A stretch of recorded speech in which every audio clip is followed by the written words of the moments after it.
The following may contain offensive language, adult humor, and or content that some viewers may find offensive. The views and opinions expressed by any one speaker does not explicitly or necessarily reflect or represent those of Mark Radulich or W2M Network. Please listen with caution, or don't listen at all.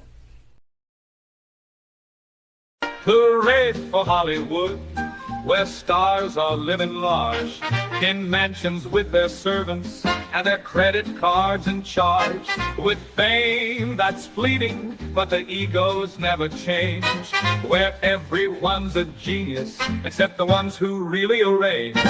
Hooray for Hollywood, where the scandals always sell, where every whispered secret is a new tabloid's tell. Oh, how we adore the endless red carpet galore. Hooray for Hollywood, where less is always more. It is the year of our Lord, 2026. And I lived through the Satanic Panic. I was but a lad, but I've studied the culture. And there was a time when throwing the word Satan onto something in and of itself made it at least somewhat interesting. You can buy the Satanic Bible at the Barnes and Nobles next to the smut where the girls have sex with pumpkin spice lattes and pillows indoors. Well, and the cuck chair gives commentary. Yeah. Not someone in the cuck chair, the actual cuck chair, because it's sentient. Yeah. Right.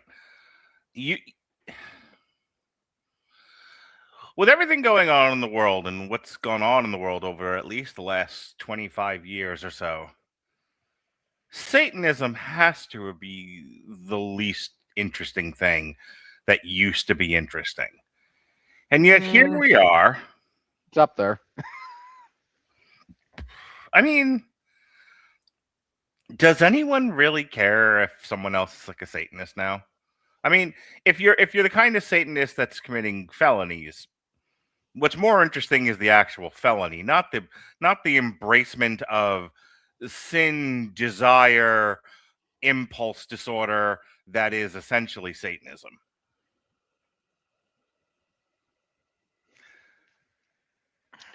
Again,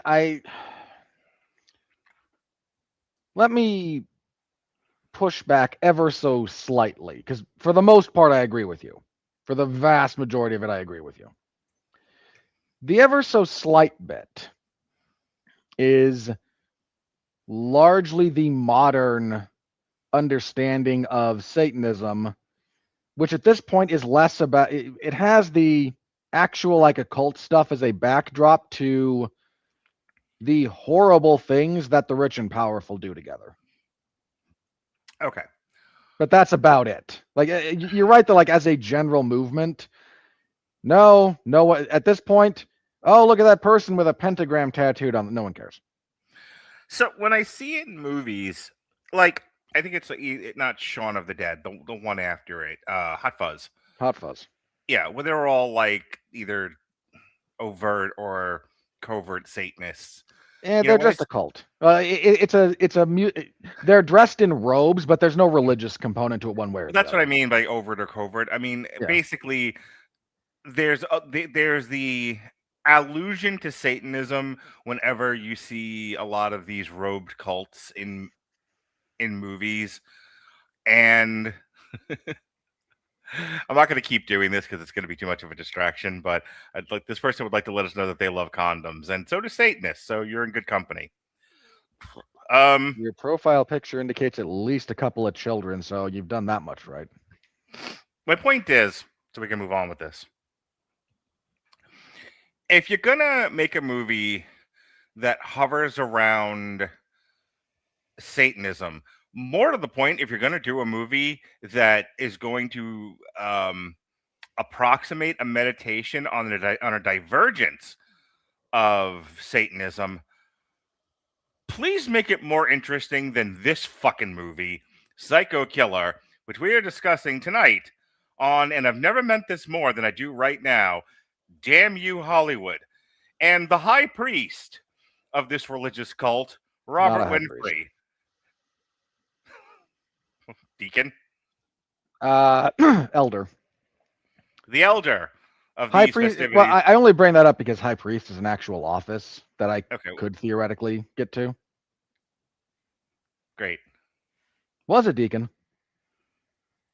The cardinal of these affairs, Robert Winfrey. Okay, that's a purely Catholic convention, but all right. I'm just gonna keep naming fucking Religious offices. We could have been through this already, but you had to be pedantic. I appreciate you, Imam Radulich. Assalamu alaikum. Salami, I like him, right? Do your job. It's an Oz reference, not a dig at Islam for anyone who doesn't get that. I know there's a bunch of people that went over their heads. So yeah, and you know that Mark had a bad time because he didn't drop a single Keskase in the entire intro to this. I just want to get through this. This is like dental work. And it should be noted, we were supposed to have another member on this particular episode. Jason Teasley was going to be here. Unfortunately, circumstances conspired against him. This movie is so bad. There's a joke from Spaceballs. Instant cassettes. Only one? Instant cassettes. They're out. They're out in stores before the movie is over. And this is where you get the, what the hell am I looking at? You're looking at now, sir. Whatever happens in the movie happens now. Well, what happened then? We just missed it. Just went just now. When will then be now? Soon. We have them on the moon of Vega. Oh! All right. I fucking love that bit. If you haven't seen Spaceballs, so none of what everything I just said sounds like I was having a stroke, but it's dialogue. Anyway, yes. This movie is already in certain areas of the country, like West Virginia, where there are no more people. Out of They're all buried under snow, is all. He was telling me that he couldn't get to the movies, that whatever showings they had for it, they'd already given those theaters away to other movies that might have drawn an audience. Sold a ticket once in a while. Now, we talk about movies doing bad on this show quite often, but I have said, just giving anecdotal evidence, that not every bad movie or unattended movie was unattended at the showing that I went to with my kids. So two things. One, did not bring the children. Good call. I took one look at that parenting guide and went, I have to make a stand. I have to do the right thing. It's one thing to show your 11-year-old son, Harvey Keitel, jerking off to co-eds and weeping. It's a whole other thing to bring him to Psycho Killer. Or let your sensitive 13-year-old watch Terrifier. Was it my call? I'm aware of that. No. This is a general thing. That's not a shot at you. And I know that you traumatized your son that way, but you know, he's like me in that he's almost a robot. So you know, trauma. So I left them home. I went and saw this monstrosity by myself. And my theater was dead ass empty. I was literally the only one in mine. I mean, I have fooled around in many a movie theater and had to be somewhat aware of the few people that may have been in the theater at the time that I was fooling around with a girl in the theater. I could have full on shot a porno and I wouldn't have disturbed a single person. Not even the crew, not even the good cleaning crew at the AMC. They weren't even in this theater. Well, why would they have to come clean when there's no one in there? Yeah. So anyway, I could have done a breakdance routine. Like, I was the only person in that theater. Would have been more entertaining this movie. So let's take it from the top. But it would have been more expensive because then I'd be in the hospital. Wonderful. But the point about saying that Jason isn't here is partially because we did this, at least in no small part, because Jason kind of advocated for it. Like, I was down to do it. I'm not trying to throw him under the bus here. Okay. Mm-hmm. I was fine with it. I could have said no. I know this isn't Mark's thing. None of this is like up Mark's alley. But I figured if Jason really wanted to be on the show and really wanted to talk about this, like, I would have waited to see this until it was streaming, in all probability. Which it would have been by the time you left the theater. It probably is now. Yeah. On Disney Plus. Well, because of courtesy of Hulu, but yes. So anyway, we're But talking psycho we don't killer. have the one guy here who we were going to like throw under the bus about this if he was here for making us do this, but he's not here, so I'm not going to beat him up in absentia. That would just be mean. Psycho So, Mark, killer. yeah, Oh my God.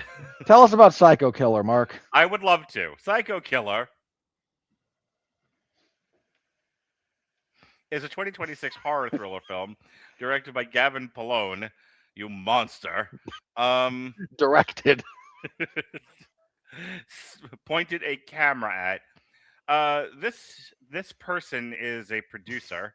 He is responsible for producing the following movies that were better than this one: 8mm, Drop Dead Gorgeous, Panic Room, Seeing Other People, My Super Ex-Girlfriend, Zombieland, Wham Bam Zombieland, Nerdland, no wonder, Zombieland Double Tap, and this is his first time directing.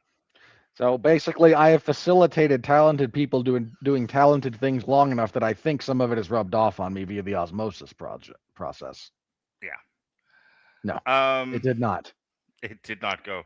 It did not go as well. Run this guy out of the DGA immediately. In his feature directorial debut and written by Andrew Kevin Walker. So somebody made a point of saying that this is like one of Hollywood's great treasures in writing. So what has he written? He's written Seven. He's written 8mm, Sleepy Hollow, The Wolfman, woo! 2010, Nerdland, once again, Windfall, The Killer, which was directed by David Fincher, and then somehow or other was responsible for this mess. Look, he's also the script doctor for Event Horizon, The Game, Fight Club, and Stir of Echoes. So let's take this at its whole. He's got one trick that worked once, sort of twice, by association with much more talented people who knew how to doctor what he was doing and help rein it in. Yeah. Because there's no way the same guy who, if he produced Seven on his own, to have gone to this, like I'm putting him in a home. Like his brain's turning to pudding. I was asked by my loved ones who were concerned for me, what did I think of Psycho Killer? Psycho Killer, can you say ba ba ba ba ba ba ba ba ba ba? There it is. And I said, format is important. Keep going. I got to get up and do something, but I can hear you and I can talk to you, so we're good. Keep going. When creating art, some pieces of art work as movies. Some better work as novels and then should be left alone. Whatever this was, whatever it intended to be, might have worked better as a graphic novel or just a novel for the adults. There's a line about this that a short story is about murder, a novel is about murderers, and this thing is at best a badly constructed short story that got turned into 90 minutes of agony. I'm going to say something to you, and you're going to have to use your powers of impulse control to not go in a direction I don't intend us to go in. But I was talking to my daughter about Silence of the Lambs. Okay. Which, hear me out, this movie reminded me of. I can see where some of that would have pinged for you. What we have here is a law enforcement person on a lone hunt for a serial killer, and there's a lot of, I wouldn't say a lot, let me take that back. There's a degree of psychology afoot. Allegedly. Of trying to understand the serial killer's motivation so that we can extrapolate information and figure out what he's going to do next so that we can catch him. And it was like somebody wanted to do a Silence of the Lambs, but isn't talented. And this was their best shot. This is a really, really bad episode of Criminal Minds. Yeah. So, Robert. Mark. I'm here because are. I am a slave to the schedule. I'm here. You and I are both here at gunpoint, but the guy holding the gun is not here, so that makes this really awkward. Well, I'm here at gunpoint, except I'm the one holding the gun. So I'm like, I'm here under duress. I'm like, anybody move and the guy gets it. What are we doing? Anyway, I'm here because I went to Blazing Saddles because you brought up Mel Brooks. So. I'm here because it's on the schedule. We said we were doing this. I like talking to you. We will make chicken salad out of chicken shit. But first, we must know what happens in this pile of chicken shit. Yeah, boy, is this bad. I'll try to be quick here, guys. So we this may or may not make my bottom 5 of the year because it's on my list right now. It's on my list because there's nothing else. Yes. But let me say this, and then you can do the plot synopsis. If you'll remember, a few weeks ago, Snow White was poorly done, but it at least entertained me. Five Nights at Freddy's was poorly done, and I hated it. This is poorly done, but I don't hate it, and it didn't entertain me, which is why it might not last on my list of worst of the year. I would argue that that's the worst possible thing for it to have done. Is nothing. Yeah. Well, you often use the phrase nothing burger, and it annoys me because you attribute things that are nothing to things that are something. They're just not something that you think have any weight. And it annoys me. Absence of weight is absence of physicality, is absence of existence. Okay. It's also subjective in many cases. Sorry, but too literally. Go ahead. This is the first time in the history of us doing this where if you said it was a nothing burger, I would 110% agree with you. This is the most. I said this to you in our chat. This is the most nothing of nothing burgers I've ever seen.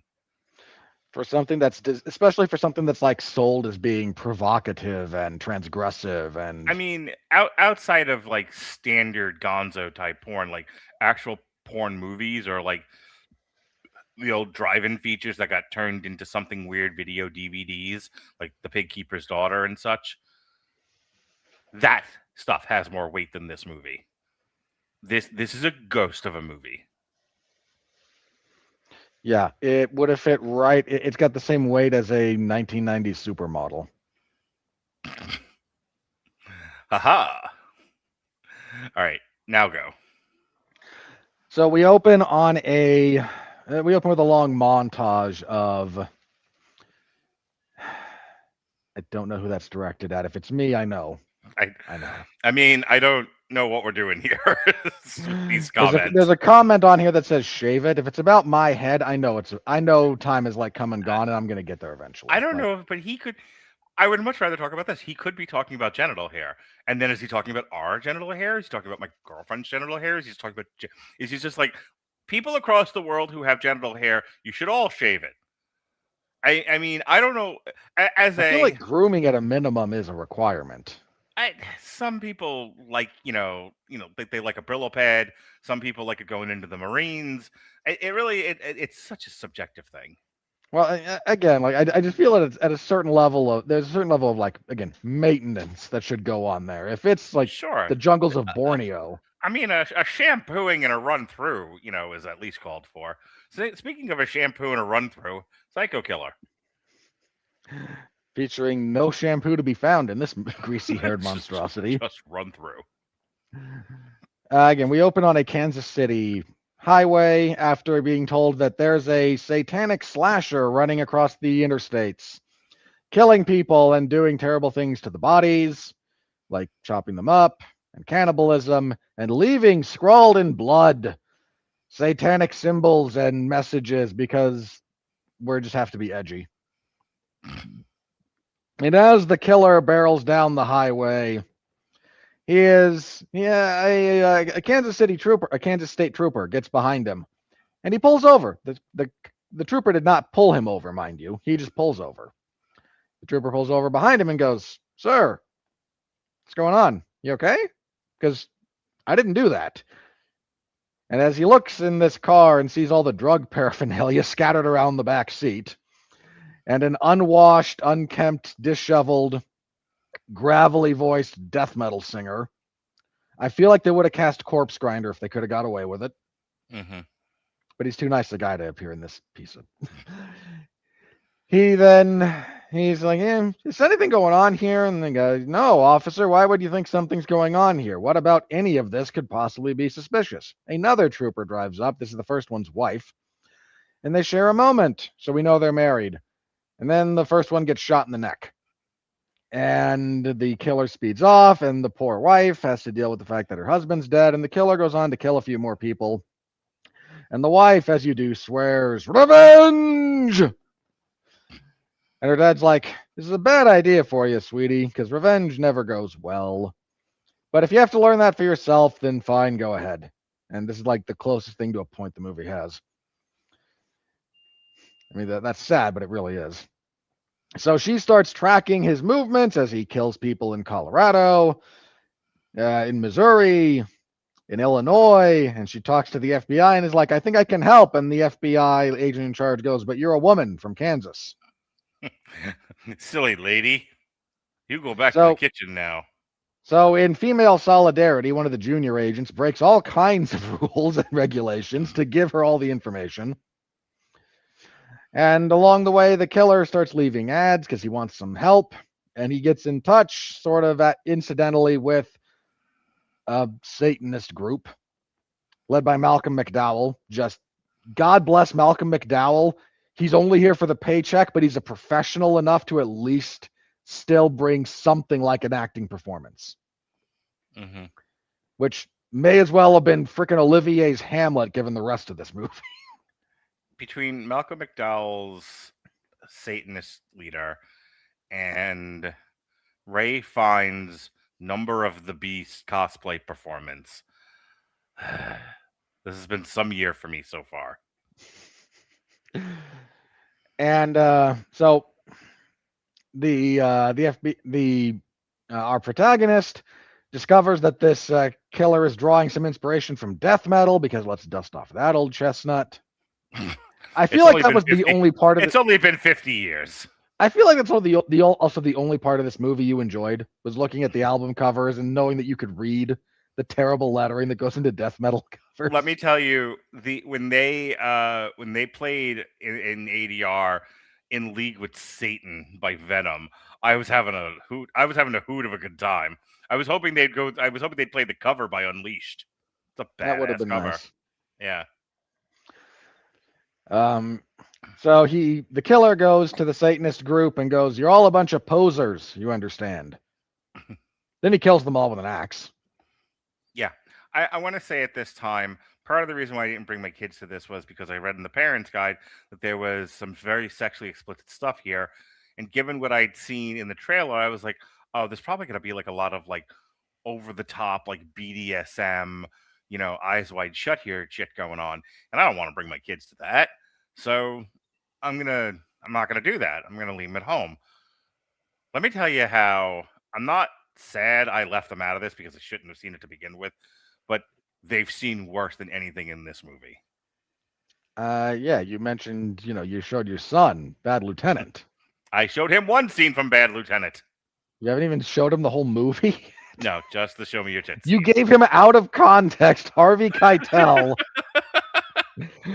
Nude Harvey Keitel. He's not nude. He just pulls it out and jerks off while the two girls. No, you didn't show them the nude scene where he just breaks down crying? No, I just showed him the show me your tits scene.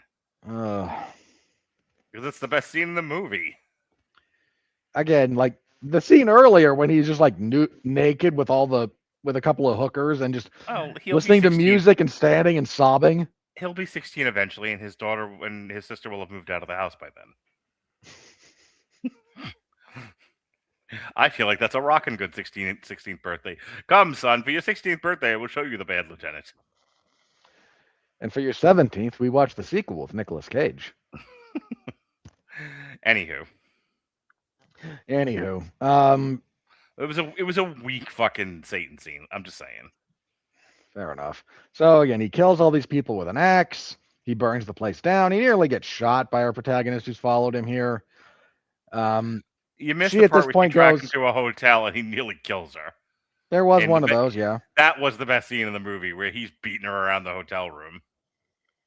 And then he doesn't kill her because plot armor, not for any like actual in-universe reason. Yeah, he like throws her through the hotel window, and then it was like, and then he just gathers his stuff up and goes out the back window. Yeah. He's just like, well, now I have plenty of time to get away.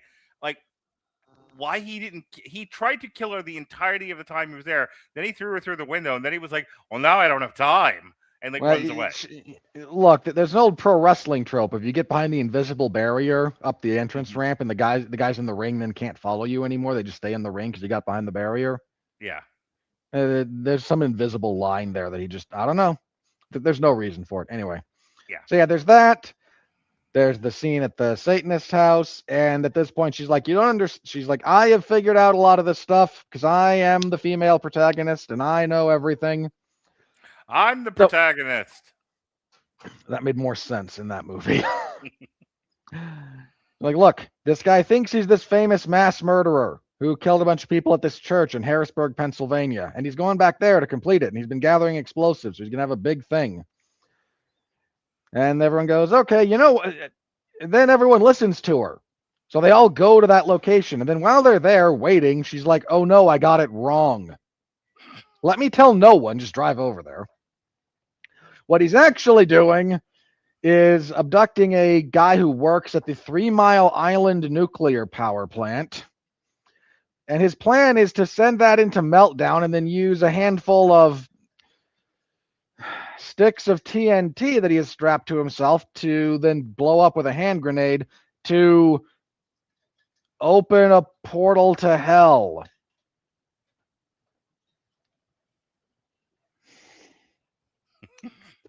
Okay, my brain blue screened for a second. They're having to actually say that out loud. There were several ways they could have saved the movie at this point. Hang on. Naturally, they stop him in time. They could have actually let him do it and sent in the Ghostbusters to get the demons that were currently escaping from hell.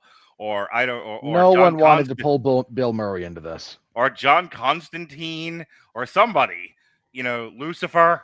They could have. There was a way to save it. They chose none of them. So they're able to stop him.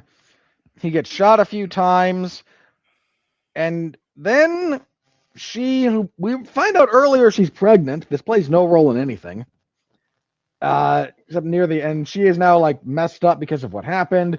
And the killer is revealed to not be someone emulating that original guy, Mr. Jeeves. I think it was Reeves. Yeah. It's actually him, but they said he died earlier, and it turns out that Mark, all the idiots who call into late night talk radio are right. The government is, in fact, faking the deaths of prisoners, keeping them in secure facilities, in this case, in the middle of Death Valley, for nefarious purposes. And this is the scene we end with, is the still alive killer being driven back into the facility he has presumably escaped from to start the movie, and I wanted to just urinate everywhere as a form of protest. So, yeah. But I don't need to end up on another list. So, most of the movie is this law enforcement official, state trooper, doing her own detective work and trying to track him down. That's kind of the Silence of the Lambs part. Sort of, yeah. They kind of hint at a deviation between what Satanism has become versus what Satanism is supposed to be, and he is like orthodox Satanist, and he's a true believer, and Malcolm McDowell's a guy who uses the trappings of this to ingest mind-altering substances and fornicate. Yeah, and I don't need to repeat it. That what Robert just said. And so the movie kind of has this message about like false idols, false believers should be, killed violently, and, only the true believers should walk among us. Okay, interesting take for your Satan psycho killer movie. Well, it's at least the take that the character has. I don't know that the movie's advocating for it, but I'm willing to believe the worst. And then look, I'm giving this movie way more grace than I should, based on all available evidence. Let me be clear. Yeah, I don't know how we end up in these places that we do, but and then there's a final confrontation, and it's it's a stupid, twisty ending. It's so dumb. It's so dumb. Here's the thing. Everyone's just like, all right, here it is, the famous Mark and Robert hate fuck. Here's the problem, guys. I can't do that. I'm not. Contrary to popular opinion, when I get passionate about something, it's because I genuinely believe it. And that passion is real. And it is coming from a real emotional core that I have. This movie isn't that good. And I don't mean like competence. I mean like I was angry at how bad Five Nights at Freddy was. I was elated at how incompetent Snow White was. I was bored by this movie. It's not. Here's the thing. It's called Psycho Killer. It kind of has like an indie exploitation vibe to it. That's how it's sold. If nude nuns with big guns is a 1, and I don't know what would be like the worst, like, maybe Terrifier, maybe, I guess, in modern parlance. Whatever, like, the worst, violent, most over-the-top, exploitation movie is. Terrifier would definitely probably be near the top of the let's just show shocking, disgusting stuff. Right. So, if... It's not the only thing going on in the Terrifier movies, but it's what they're known for. So, let's say Nude Nuns with Big Guns is a 5 on that scale, and Terrifier is a 10. This is below Nude Nuns with Big Guns. This is like a 1 on that scale. It is barely exploitative, so it fails there. Georgina Campbell is fine, but she does not have the gravitas nor the charisma to carry this movie. She's no what's her fucking face from Silence of the Lambs. What's the actress's name again? Jodie Foster. That's the one. Hey, listen. Her Oscar-winning role. Oh, I forgot her name. Fucking sue me. Look, man, if you forget Holly Hunter's name or Jennifer Jason Leigh as these like character actresses, no one will care. But like forgetting Jodie Foster's kind of one of those things that you shouldn't do. I didn't study for the test, teacher. She's clearly. She's not Jodie Foster. She doesn't have like that gravitas. She doesn't have that magnetism. Doesn't have that level of acting ability. So you don't have and then the character of Clarice is written really, really well. Her character is, you shot my husband and I'm sad now. That's it. That's all we've got going on here. That's all she's about. The best thing she does in the movie is take a beating from him in what is literally the only decent scene in this movie. Yeah. When we get to, you don't have a good lead. You don't have a good plot. You don't have good motivation. None of this is good. You don't have, worse than that, you don't have memorable kills. You don't have, like, hang on, I was getting there. So the next thing is, if none of the stuff involving everything I've said so far is above Nude Nuns with Big Guns, as in it's not memorable and it's not particularly exploitative, it's not visceral in any way, which you have to be if you're going to do this kind of a movie. Like, this has to be gross and unsettling. Yeah. It's none of those things. It's bland. It is tepid water. So then you get to, like, the Satanism scene. And here is where, like, I'm like, I don't want to bring my kids to this. This is going to be the bad stuff, right? This is going to be the things I don't want them to see. The worst it gets. They drop acid and get naked and fuck. And let me tell you, it's one girl blowing a guy. It's another guy banging a girl. And the funniest part of that is when he walks in there and kills him with an axe, the girl shows up the upside down cross like, eh? And he's like, yeah, no. Well, she shows it right side up. And like just kills her, and that's the end of it. And then even Malcolm McDowell, who like beg for his life, throw himself on the ground, he's offer too to blow high the guy. to even notice. He's out cold from the acid. So he just kills him dead. and then he burns the place down. And you are giving the movie in a way way too much credit, and in another way not enough credit. I am assuming that the point of all of that was a true believer versus heretics of the faith. Again, posers. Posers. And that's the thing is, just as an aside, I've been around enough Satanists in my life because I've been part of the metal scene, been part of the goth industrial scene.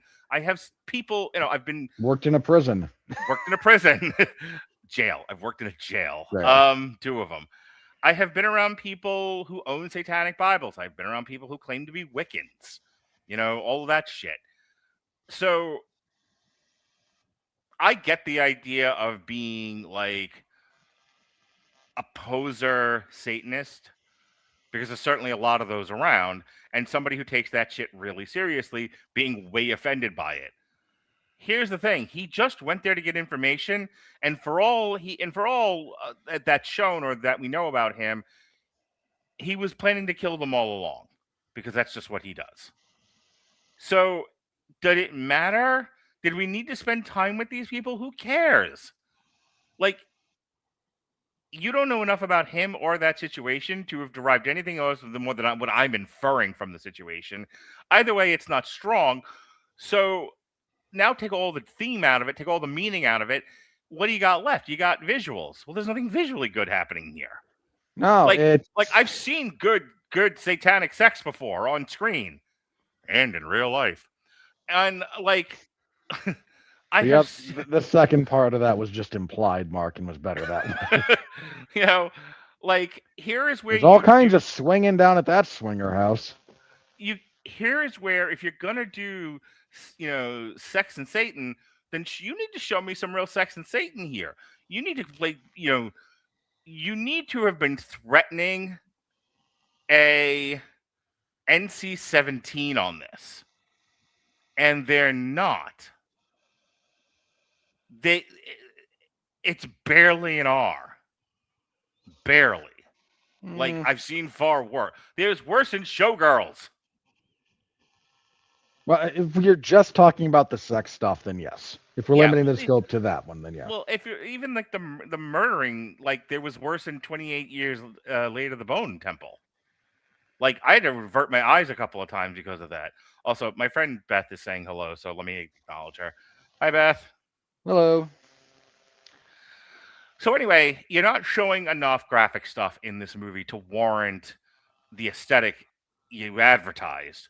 Yeah, the advertising on this is way off. First, that's another point. And then we get to our conclusion, and our conclusion is so outwardly silly that I can't even take the fucking rest of the movie seriously anymore. Like, all of this to get to that was not worth the trip. Okay, I have to break this up into 2 parts. Yeah. Because the opening third of this movie, I'm not going to say it's good, because I don't think it's good. But I don't think it's... I think if you take that in isolation, the first, 20 minutes, give or take, you can see direction. You can see there's something there.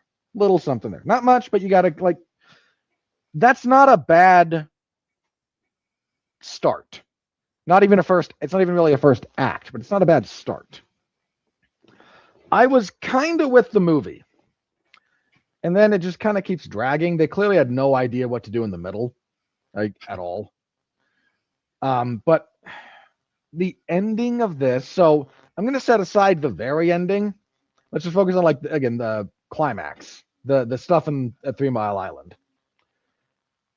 It is so out of left field. There's no hint of it at all being a thing that's going to be relevant. And then, here it is. Well, why? Yeah, but no one knows. Okay, so what's his plan? He's got, a dozen sticks of dynamite, a couple of hand grenades. His actual infiltration plan is at least moderately clever. But once he's in there, it's like, okay, I want you to put this thing into meltdown. And then what? Well, then I'm going to blow myself up. And this will burn a hole down through the earth. And everyone treats it like...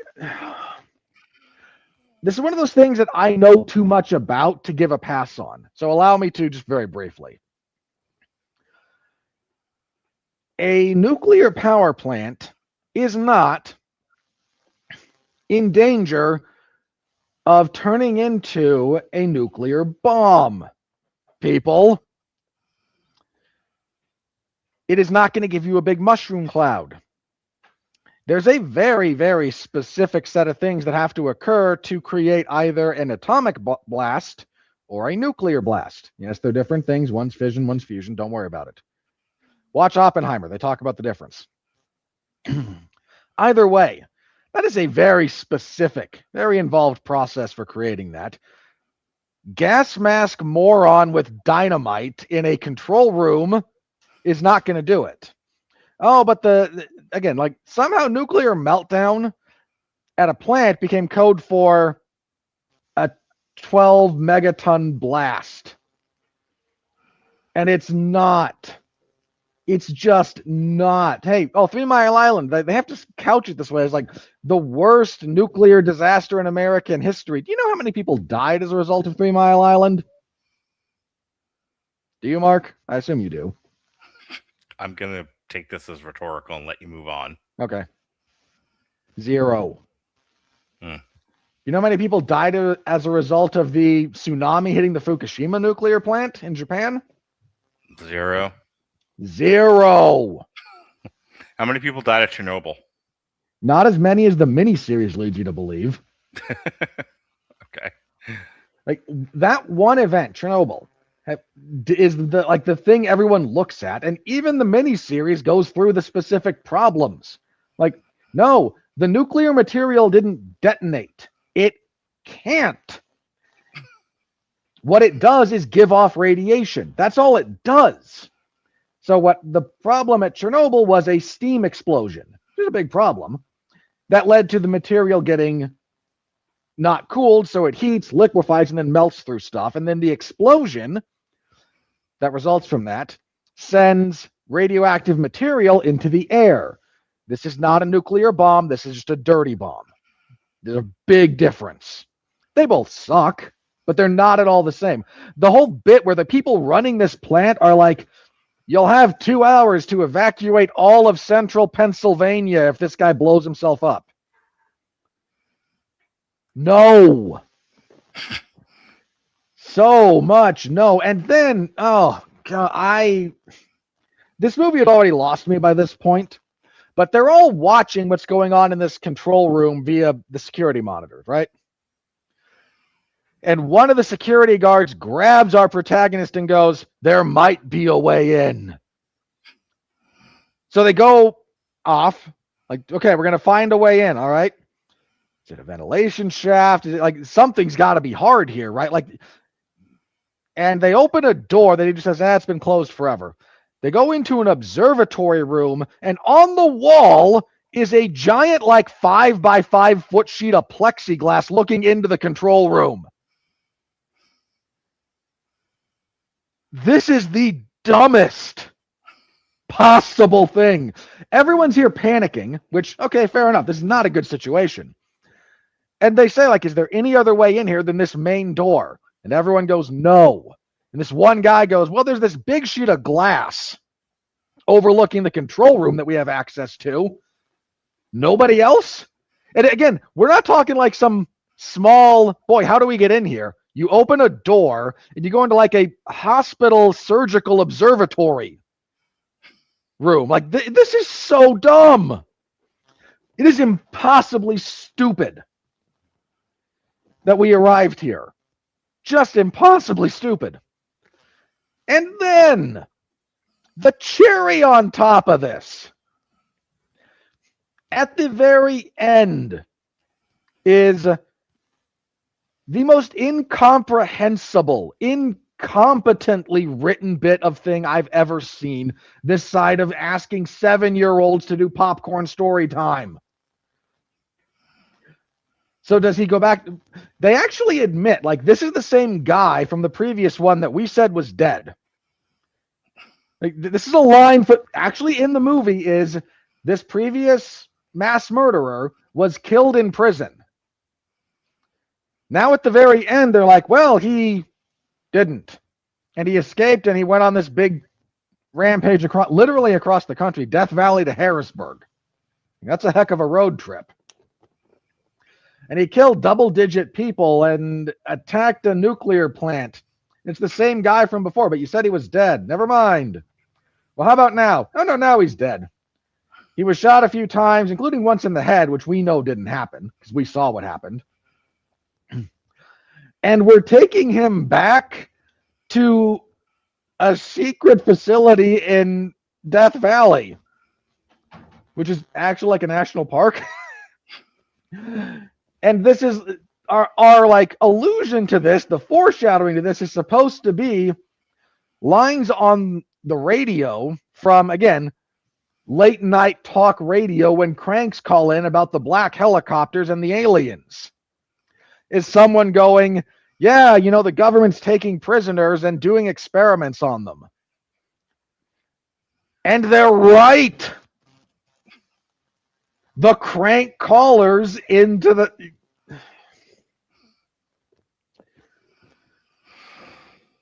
It leaves you with the wrong kind of questions. Like, Mark, if you wanted to sell me a story about the government experimenting on prisoners, I'm okay.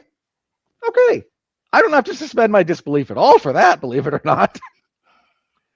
Plenty of historical precedent, and you're under NDA. That's why you're not saying anything, and it's okay. I'm not going to ask you any more questions. But I'm trying to think of what I just watched with my kids that revolved around experimenting on people, and we were like, oh, you know, and my son said, "How likely is that to happen?" And I'm just like, it has happened. Oh, we were watching They Clone Tyrone. That's what it was. So, okay. So Jonas and I are watching They Clone Tyrone for last week's Black History Month thing, and that the whole premise of the movie is this town is being experimented on an ongoing basis by this, you know, giant institution, government institution, and it's not just happening there; it's happening all over the United States, possibly the world. And he goes, "Really? You know, like how believable is that?" And I'm just like, "Very believable. Have you heard of the Tuskegee experiments?" There's a lot. Yeah. There's a lot. Right. So, so hang on. So my point there, like if that's part of the pitch here, I'm very willing to go along with this, but there's two things that you have to do if you're doing the government is faking the deaths of prisoners for the purposes of experimentation. Like, okay, I'm actually willing to go with you here. Like that's your basic premise. Okay. We're not out. We have not crossed the Rubicon at all. We're still very much within the realm of reality and believability. Yeah. What are they doing to them? Why are they doing it to them? Yeah, there's a much more what do they hope to accomplish? There's a much more interesting movie here, but it's not the movie they felt like to feel. It's not the movie they felt like telling. Oddly enough. Yeah, like for some, like the actual story of this guy, what he went through in this facility, breaking out, is more interesting than what we got. So, have you seen it? Did you see the TikTok of the guy that's "We are living in the era of everything is 12-year-old boy," and they were like discussing, you know, Trump's domestic policy, foreign policy, what's going on with different aspects of the way the world is running, and the guy keeps saying, the guy keeps going back to the same thing. This is 12-year-old boy thinking. This is a murder exploitation movie as done by 12-year-old boy. A 12-year-old boy is not going to interrogate the kinds of things that we want this movie to interrogate and that it shied away from cowardly. A 12-year-old boy, this is about the level of violence and sex they can conjure up, unless they're my kid. But besides that, at 12 years old, because they haven't seen anything or done anything. Yeah, so the worst thing you can do is dismember somebody. Mm-hmm. You know what? This movie got one out of me. Now, I've seen a lot, okay? I'll give you 2 minutes of my, not 2 minutes, 2 examples of my bona fides. I've seen a Serbian film. I've seen the 500 Days of Sodom. Not actually 500, but I forget the exact number. But anyone who's seen that movie knows what I'm referencing. I've seen stuff. So when I say this movie is like nothing like that, there's one thing, exactly one that kind of made me go, oh, you actually grew a pair of balls. It's when he stabs the priest with the metal straw. Oh, okay. That's the one thing that grossed me out, and I had to like that. my head. Like I we gagged. got one in a 90-minute movie. One scene that kind of gave the visceral reaction that you're supposed to get out of this. Yeah, thank you, Rogue Bomb. Yeah, again, like the basic concept is, it's the same thing they're doing on this this terrible network television show called Hunting Party, which is based around the same premise. Like the government's been faking the deaths and executions of serial killers for the purposes of experimentation. But what are they experimenting on? Why are they doing it? What's the end goal? Of course, they're never going to answer these questions because it's network television. And mystery box writing is a scourge upon the world, and it's another reason I want J.J. Abrams strung up by his thumbs. But yeah, this is such a bad movie. And it is, you're right, like 12-year-old boy logic filtered through an 11-year-old girl. Yeah. Because who's the protagonist? There's no creativity and there's no bravery. So none. Here's the thing. To be clear, and so that I say this loud and loud for the AI to pick up later when I have to do a TikTok on this, a movie like this should be grotesque. It should be overtly sexual. It should make you uncomfortable. And it should say something about the human condition, even if it's dumb. Whether or not, like, this isn't about what I want. It is what this movie is supposed to be. In other words, if you're going to make a science fiction movie, there should be science in your science fiction movie. When we complained about Mickey 17, this is one of the things we said about it, was there was an opportunity here to deal with the science of cloning. It doesn't really want to do that. It wants to ask philosophical questions, and it wants to do political commentary. All it wanted to do was make fun of Trump. Let's be real about Mickey 17. I just said that. It wanted to do political commentary, and it wanted to say stuff about the human condition and relationships. It didn't really want to talk about cloning, which is what the book it was based on wanted to talk about. But that's my point. When you're making genre, you actually have to put in the things that make genre what it is. Exploitation movies are genre. Yeah. I've watched a ton. Like my 20s. What's your third favorite subgenre of film? That's the thing. You talked about your bona fides. I spent my 20s, my film snob years, like watching a lot of independent movies, very artistic independent movies, but I also watched a lot of slop. Oh, yeah, like you did the Grindhouse stuff. Yeah, I watched all those Something Weird videos. I had a ton on DVD. I watched, like, again, the stag reels that got converted to DVDs. I watched a lot of the exploitation movies. The whole, like Nude Nuns with Big Guns was a funny title to me, so I wanted to check it out, but it was right at the heart of exploitation movies. I've watched a ton, and Jason and I even did a whole podcast on this, a ton of blaxploitation. I've watched nunsploitation. I've watched movies from Italy that are like, that range from exploitation to nunsploitation to spaghetti westerns. I've watched a lot of terrible movies. There's a special kind of like weird bad that goes on in like 60s Italian low budget horror movies. Yeah, like the 70s. Some of it's good. Like, look, I have a very soft spot in my heart for Dario Argento and a lot of like kind of the giallo stuff, but there's a lot of stuff that he's good at that genre. There's a lot of bad in that genre too. So if you go back and find like a lot of those Something Weird videos and like Italian Grindhouse and stuff like that, you're gonna see some grotesque, overtly sexual, disturbing imagery. Most of those movies have a very graphic sex scene in them, just as a matter of course. This is such a pussy movie. Like, it's not something I needed to bring my kids to. There's like a big cast up in there of, daring, still something I shouldn't bring my kids to, and pussy. But it's still, that's what it is. It's like, this movie took no chances. And then it does like the dumbest thing of all, which, like, again, it rests entirely on a tired modern trope of, the busy business girl boss, who's pretty and perfect and can do no wrong. And all these people and all these men stopping her from doing what she needs to do, they're all so wrong and she's so right. And it's like, so not only do you take no chances, but you do the tropiest thing that you can think of that already isn't like working and has been summarily dismissed as a giant waste of the last 5 to 8 years. This movie sucks. It's so bad. Look, I genuinely... Hang on, before you say anything, to the people who still might not understand me, I would have praised this movie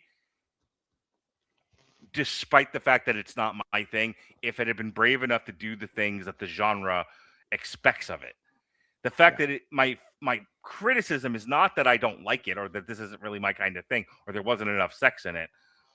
It's that it's cowardly. I genuinely wish they'd killed the wife in the first scene instead of the husband. Mm-hmm. If nothing else, that would have subverted my expectations in a somewhat interesting way. Like, again, minimum, let's do something a little bit different. But the other big, this movie is so incompetent. They should have had like they should have been in like in the past, and it kills both parents, and the guy kills both parents, and there's like an orphan child left behind who slowly discovers the mystery of this whole thing and is looking for him at the same time he's trying to, that he's active again. Like, that would have been more interesting. I'm not kidding when I say the following. Mm-hmm. I could write a better story than this. And I don't say that about most movies. That isn't because I don't think I'm all that great. I'm not trying to big myself up. I'm not a published author, nothing like that. I could do better than this. ChatGPT, and when I can do better than this. I was going to say, ChatGPT, most of the large language models could have written something more daring than this because it wouldn't have had, morals. Yeah, it would have had to like censor half of it, but Yeah, but that's my point. Like, I would have rather gone too far and have to say, Jesus Christ, tone this down a bit. Then this is nothing. This isn't even a good version of the genre you're trying to do. This is a waste of everything involved in it. Every single thing about this. How many more fucking ways are we going to say that this is bad? So let's move on. Hang on. I think I had one more thing. No! I think I had a salient point. Hang on. Let me backtrack to where I was.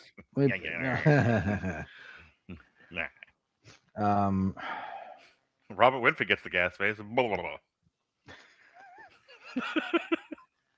blah.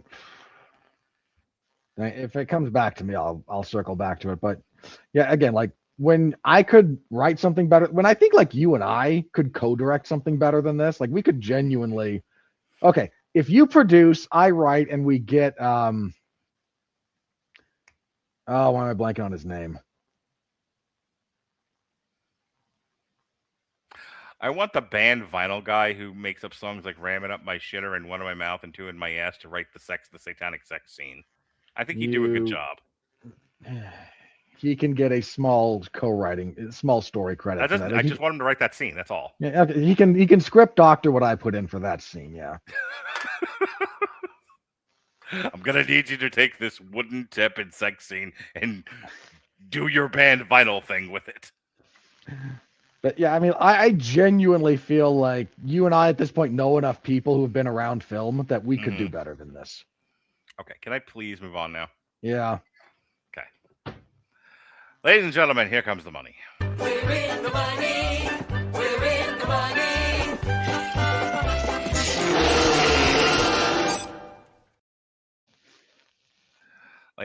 Later on when I have ChatGPT read this transcript, it's like, this was a really great conversation between you and Robert, except you repeated yourself at least 20 times. Yeah, it might. All right. On a budget of less than $10 million, this thing has made $2 million so far. Yeah. Uh,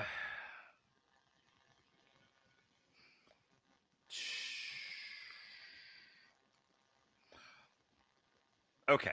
It's made no money. There's You don't have to no. read the wiki. I'm trying You to don't- look in like the normal sections of the Wikipedia, and like there's no money. No, there's nothing there. So it's okay. We don't need to go Let's through move that. on. Yeah.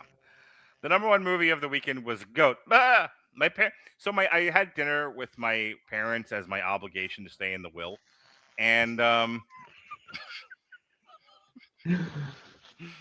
shit, I said the quiet part out loud again. And they had in my father. I always ask my father like, what movies have they seen recently, so I know what to not to ask him about. Yeah. And he had seen Goat, and I was like, seriously, you're like 80. Why did you go see Goat? He was like, it's in the movies. That's why. He was like, I think it was really good.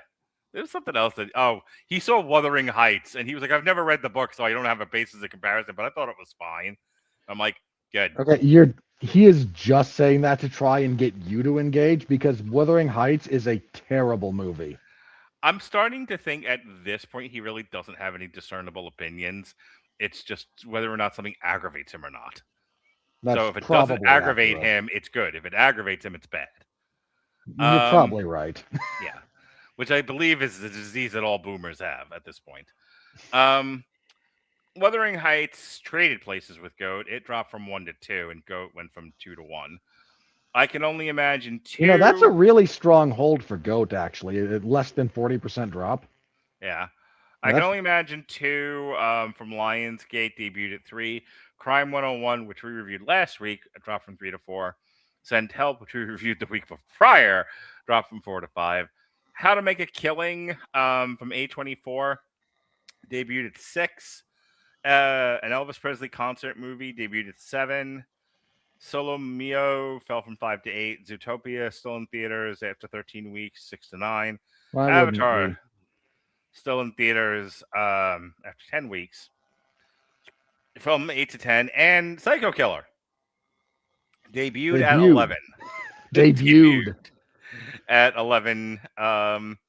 Good Luck, Have Fun, Don't Die dropped from 7 to 12. Everyone who's seen that so far said it was good. So we'll catch up with it later in the year. I think in an ideal world, like if we know Jason's going to have problems with this, you and I review that one this week. I guess.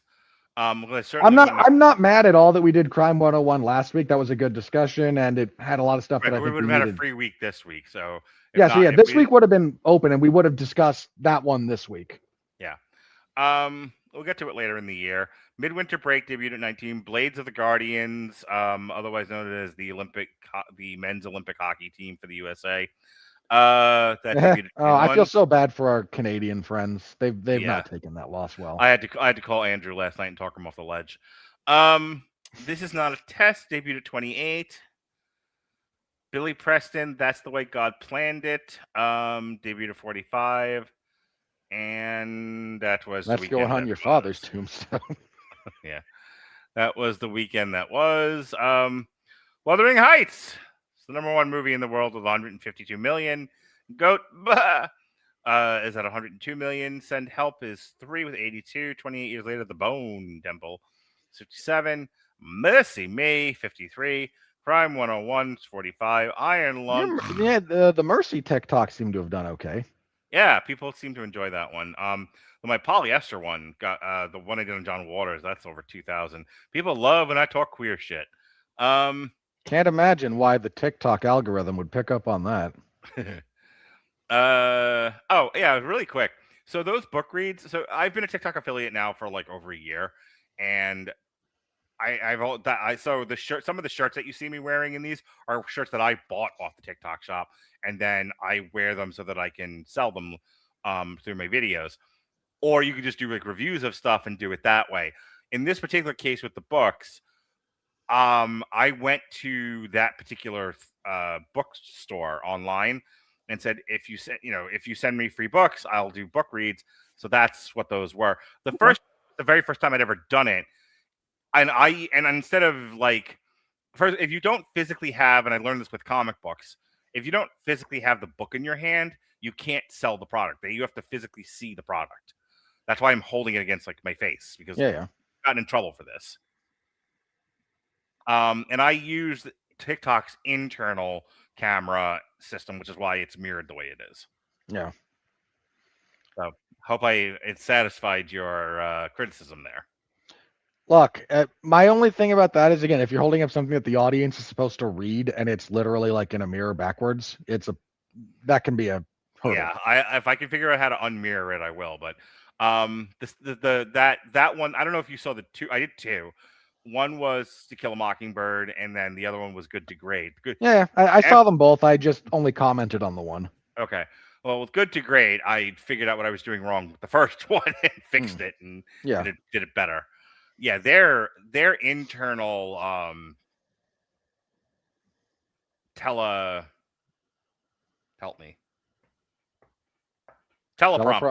Okay. Their internal teleprompter app sucks. Like, Not I really had to surprising. play with it versus the one that I normally use. Anyway, back to what Do you I was have a doing. teleprompter? I have a teleprompter app, yes. You need a real teleprompter, but okay. Yeah, and you also need a real production team. What am I, fucking 60 Minutes? I'm the No, voice of you Andy. don't- I'm the don't- voice of Andy Rooney, not actual Andy Rooney. Dude, Andy Rooney wouldn't get on 60 Minutes either. All right. So These days, at least. Return to Silent Hills number 8, Greenland 2, Migrations 9, Primate is 10. Not a lot that we either talked about or made us laugh is out to really make fun of just yet. So as we get into March, we'll start to see more known movies, and the things will shift, and we'll actually have stuff to make fun of. Next week is Scream 7, then Hoppers, then The Bride, then Project Runway, then Project Hail Mary, then Ready or Not, Here I Come Too. So that's coming up in March. Obviously, no one's going to see Psycho Killer. I think it's out of theaters at this point. We have done more to acknowledge this movie's existence than almost anything else. Well, that's the thing. It also didn't get any kind of marketing. You guys all saw the trailer before I did. I saw it once when I took my kids to go see something. I don't remember what. Well, it only had red band trailers, mhm. so it had to be in front of something like that. Maybe it was when I took them to go see the Bone Temple. No, I saw that by myself. No, it would have been might have been Crime 101. There was one in front of. No, because it was a couple of weeks ago. Okay. Send Help. Oh yeah, there was one in front of Send Help. Yeah, so I took him to go see Send Help. That's when both of them, Joe just looked at it and was like, I really want to see Psycho Killer. That looks a lot of fun. And my daughter was like, I would prefer to stop doing this. So, that was the only time I'd seen a trailer for it, though. Yeah. Also, can we talk a little bit about this picture here?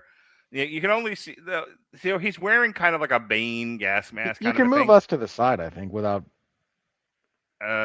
Maybe. Yeah. Okay, so I don't want it to use the term giving like the children do, but it's Evoking. got a BDSM thing going on here. There was no BDSM in the movie. To go back to my criticism of things this should have been in the movie that weren't. And I think if you're going to go for that kind of a mask, I was thinking of 8mm again with the with the gimp mask that he's wearing, that kind of thing.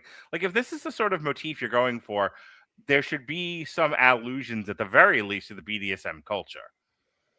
And whether you're interrogating it or something, or just advertising what it is, I don't why that mask? Why not a clown mask? Why not Richard Nixon? You see what I'm saying? Yeah. And I'm kind of with you. There's so much that if you just look at the poster for this, you expect this heavy metal acid trip, Nicolas Cage and Mandy kind of thing. Yeah. And it's the worst, one of the worst things a movie, especially a movie that's tiptoeing in the genre like this, can do is be this not bad, but this utterly uninteresting and forgettable. Yeah, this is a very bland movie. This is nothing. This is so much nothing. So the whole point of me bringing that up yet again was how this has been on the schedule in this position for months. Like this shit, I mean, 20th Century Studios fucking distributed this.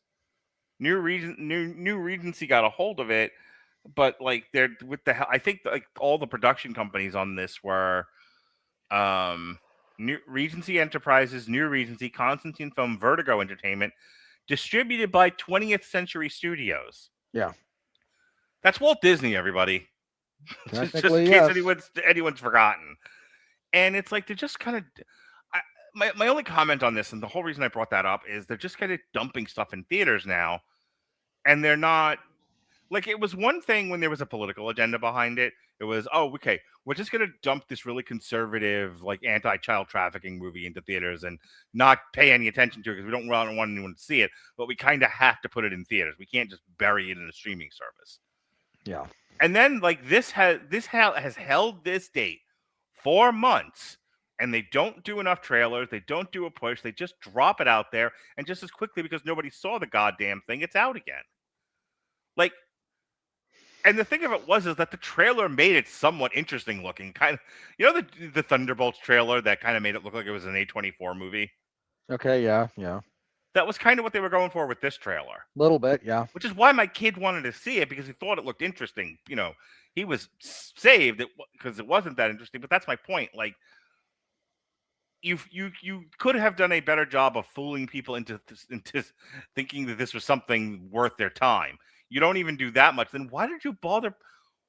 I would love to know what the contract looked like that said that this had to get a theatrical release, because why bother?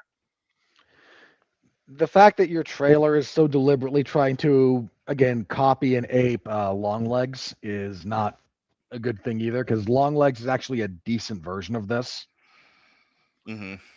Longlegs much more cribs from like Silence of the Lambs in places, but you know, you haven't seen Longlegs, so I'm gonna just tell you, like, the opening bit of that before you get to the title card is actually like one of the most effective, you know, short horror movies you'll ever watch. It's genuinely a little bit like tension filled and unnerving.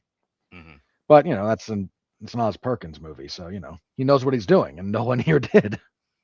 Yeah, I would actually like to see Oz Perkins give this a shot.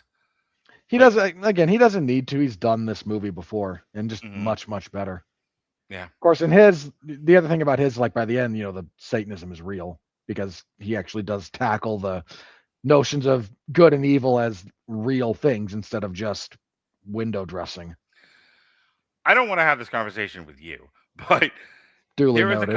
There is a conversation to be had about what is Satanism, what is the attractiveness of this particular kind of culty religion? Why has it persisted for so long? Why is it deviating in certain places?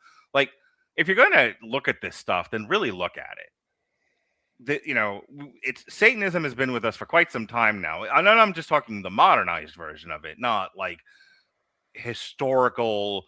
No, I got you. Yeah, I'm just talking like Anton, whatever the fuck his name was, like yeah, that Satanism. Satanism. Yeah, that version, the commercialized version of it. Yes. I mean,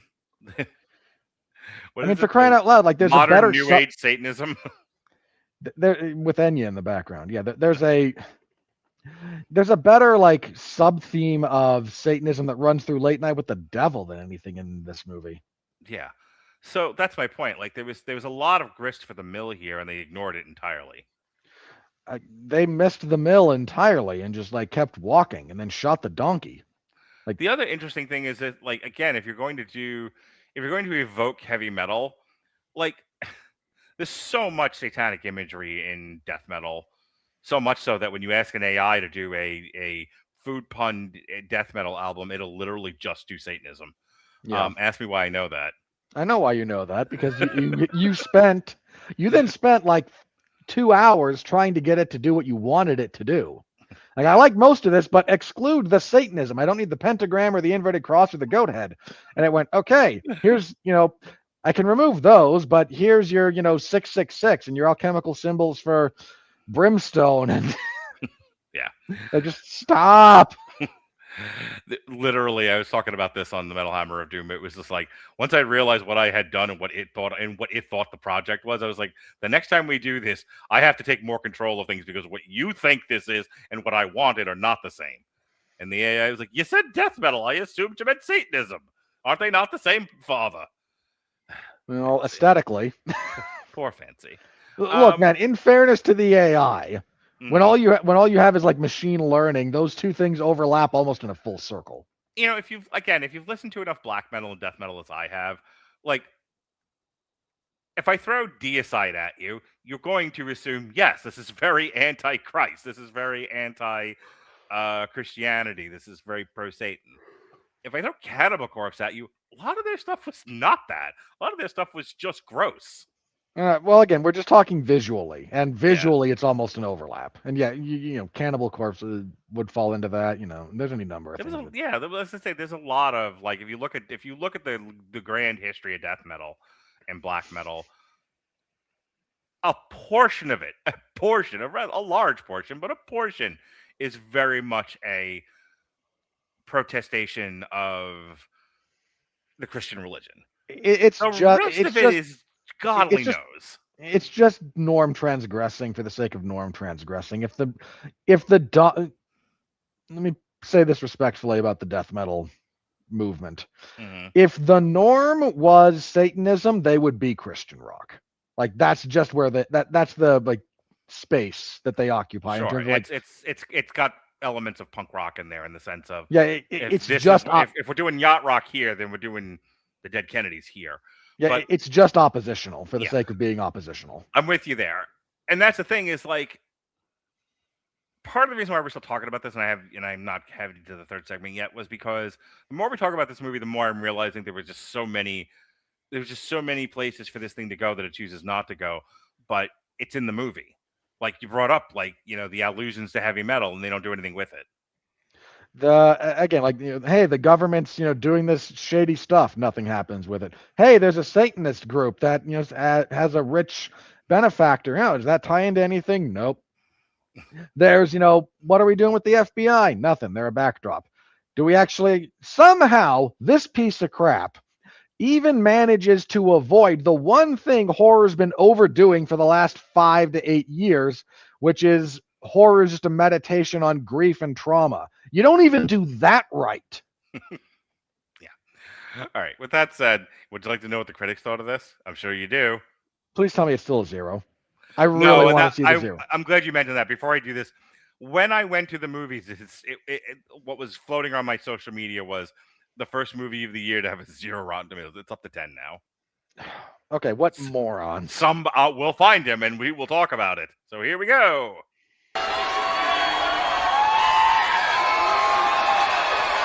Are you ready? No! I said, are you ready? No, God! No, God, please, no! No! No! No! So as you can see, on the tomato meter, it's a 10%. The fan meter, it's 35%. This is just an all critics, and then there's no top critic dignified this. So all critics and verified critics, verified audiences are about the same. Critics consensus: better run. No, Mark, that's qu'est-ce que c'est. Okay, better run away. Somehow the AI made the same joke I did at the start of this thing. Great. All right, let's just here we go. Here we are. Battle Royale with cheese. So I don't read a lot, but we used to read them because that's a stupid name. Battle Royale with cheese. 6 out of 10. George and Josh Bate. Psycho Killer demonstrates that Andrew Kevin Walker hasn't lost his touch for creating gripping serial killer movies. Boy, has he, though. What the fuck? There's nothing gripping about this. Frankly, the serial killing and the actual investigation is nothing. It's a backdrop that means nothing to any of this.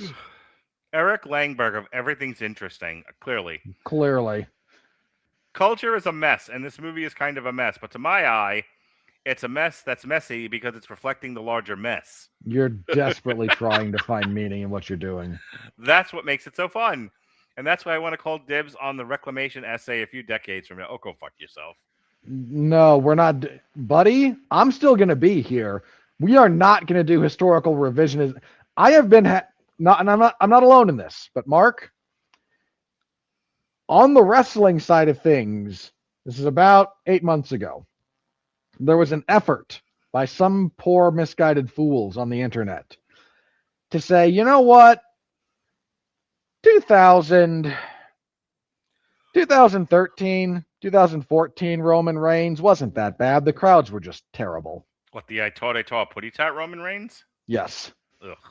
That era, and every, like, I have never seen a notion slapped down so hard by everyone who actually lived through it. Like, no, Roman became great. One of the best things in wrestling for a long time. He really was. But we're not going to retroactively do, no, he was misunderstood. No, he sucked back then. Everything about it sucked. Isn't he the same? Isn't it the same era of Roman Reigns where he forgot his promo in the ring with John Cena? Yes. We're not that far removed from him being handcuffed and covered in dog food by King Corbin. Good. I remember. David Nucera of Real Theme Reviews, a relentlessly erratic piece of work that feels like it should be so much better. You were way too kind to this man. Stand on business. The future ex-Mrs. Robert Winfrey, Carla Hay of Culture Mix. The moronic slasher flick Psycho Killer is a cinematic trash dump of plot holes and huge unanswered questions. In this unimaginative story about a highway patrol officer hunting down the serial killer who murdered her husband. For the record, she did not write this. I did. Okay. Because she's buried. There was Jeremy Johns. Ugh. You don't want to read him? Come on. Oh, fine. We need people to read on this group. Like, this is not a... We're not combing through the best parts of the internet here on this one, so let's see what we can get. The future Xmas is Alexis Hana, Jeremy Johns, of JeremyJohns.com. It just fell flat. It doesn't feel like anything leading up to the ending that was actually leading up to that ending. That, too. Like, they shift genres at the end from, like, intense serial killer investigation, allegedly, to Die Hard style finale. Well, friend of the show, best friend of the show, William Bibiani of The Wrap. Does Sadly, not care if we live or die. Sadly, Psycho Killer wasn't made with style in mind. Actually, it doesn't seem to have had anything on its mind. It's a rudimentary cat and mouse thriller with laughable ideas about Satanism and an absurd, cringy ending. Yes. Entirely correct, William Bibiani. And that's it. We're done. I told you we had to get what we could get out of this one. Yeah. Well, folks, I don't think we're going to be shorter than the movie at this point. I don't think Wembanyama on the Spurs made 24 points tonight. He looked sad. And by the time I tuned into the game in the first quarter, I think he had scored 5 points. And I could not figure out modern NBA basketball if I tried. In his game against the Lakers, he might have been the only guy on that team scoring points. And a game where they won 300-0 against the Lakers because the Lakers had in like their third stringers. Wembanyama scored every the point where people are basketball. We've reached the point where teams are tanking, and the NBA commissioner got pissy at Utah about it, but has said nothing to anyone else about it because Utah and Toronto are a special kind of bad. Utah could be winning 200-0 and will blow it in the fourth quarter. Okay, that's sure, but are you a basketball guy? Like, do you watch the Utah Jazz play? Not really. Well, I have. I have watched as much Utah Jazz as you have watched SmackDown. There's no way that's true. And I have seen this team forget how to play basketball for 15 minutes, for 12 minutes. Look, this is not me saying, this is only me saying that, like, the NBA deciding that the two teams they're going to take some kind of principled stance on, being like Utah and Indiana, is pathetic in the extreme. Everyone else is doing the same thing, but now we decide to get up in arms? No. Like, Adam Silver, go play in traffic. Yeah, no. The NBA is getting harder and harder. Like, I want to watch because I like basketball, but it's getting harder and harder. I used to like basketball. Watch. Yeah, it's... First of all, I get aggravated at people who are paid as much as they do, fuck up as badly as they do. I've seen less bricks laid up building a building than these guys throw at the fucking basket. And they're supposed, it's like, why are you taking that many 3-point? I know it's like statistically that's what they say is better, but like, why are you taking that many 3-point shots when you can't hit the fucking thing? Like, these guys aren't driving into the paint. Even No, if they because do, then there might be physical contact, and then they'd have to flop. Yeah, king of flops, by the way, LeBron James. Like somebody's like put together like a reel of him and his best flops, He's where he terrible. basically, where like somebody looks at him cross-eyed, he just falls over and dies. How is he not a professional wrestler with his bumping? Yeah, really. Because wrestling's snugger, and he'd be more pissy about it. So, however, college basketball, however, is a lot of fun. At least when they're College awkward, basketball is just the circus. Well, at least when they're awkward and terrible, they're still college kids, and they're growing. Like, I can kind of see them tripping over each other's dicks, and I've watched that happen, and it's wildly amusing.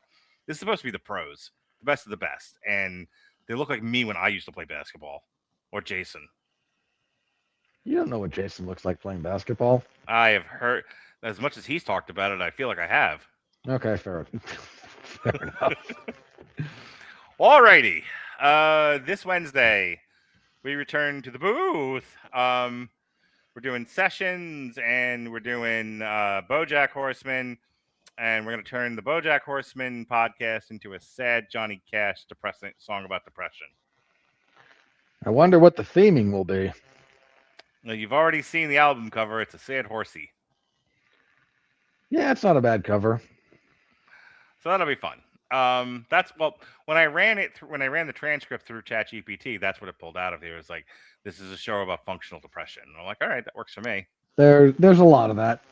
Well, it came from our discussion. So, there's a lot of, if you look at the session schedule, there's a lot of me and you in there, which is my way of taking a shot at everybody else.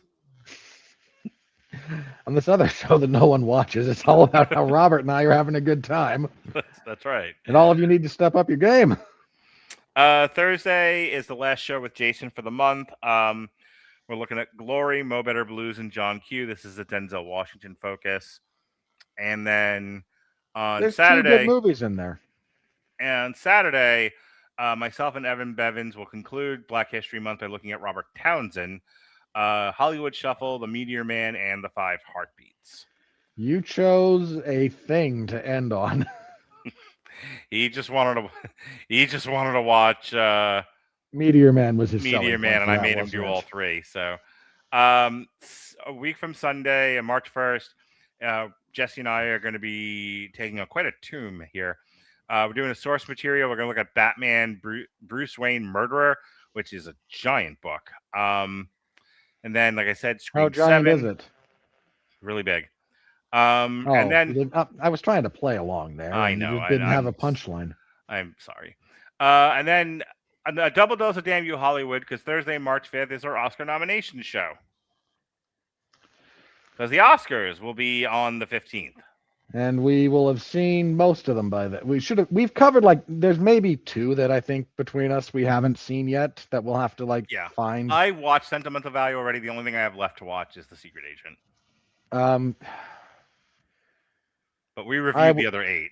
I was disappointed in Secret Agent when I finally got around to it, pretty seriously. Oh, okay. But that's just me. Sentimental Value I enjoyed.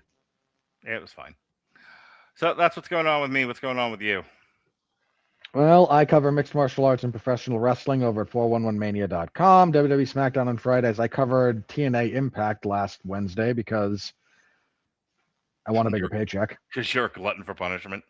Because I got asked to, and again, I could use the bigger paycheck. So that's fair. I only get paid by the event, folks.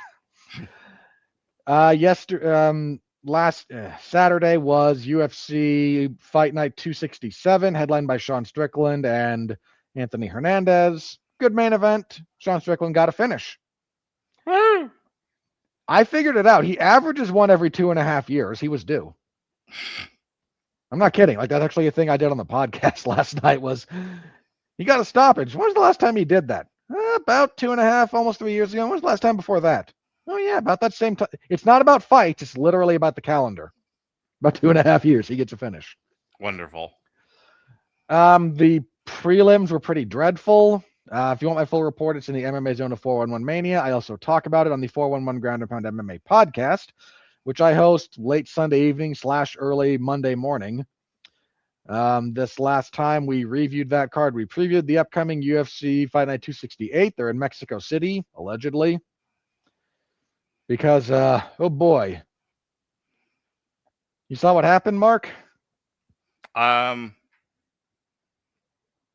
the UFC? No, about Mexico. Oh yeah, we killed one of the We big. didn't. They killed one of the big cartel guys, and then Mexico erupted into fucking violence everywhere. So at the moment, it's still set to that this upcoming event is still set to happen in Mexico City, but we got several days to see if that has to change or not. Fun times. So I previewed that card, which has a Really- solid main Really event. sad to see the bastion of safety that was Mexico fall to such lows. You know, it would be nice if the Mexican president wasn't bought and paid for by the cartels, but you know. These things happen. Man, the fact that we've gotten to the point where a number of people are going, you know, we need more people to do what Bukele did for El Salvador. And because it involved some pretty aggressive policing and frankly a few things that border on might be human rights violations. But he reduced crime in that country by such a degree that it's now like the safest place in Central America. Nice. And because there's a segment of the population that objects to the methods by which he achieved that, and fair enough, there's some criticism to be leveled. They go, so he bought off the cartels to do all of his dirty work, and now he just, houses and abuses people, and we want Mexico to do that? Like, no, we want Mexico to be safe. And the number of, at this point, at bits of analysis that have shown there's a relatively small percentage of the population that if you just got rid of them would reduce crime by something like 80% across the board. Look, I'm not advocating for extreme violence. It just reminds me of the Freakonomics thing. It was like, why do we have this giant surge in crime? Oh, that's right, abortion. Hey, you can't say that. I'm not the one saying it. I'm reading it out of a book. Yeah, but we don't like you.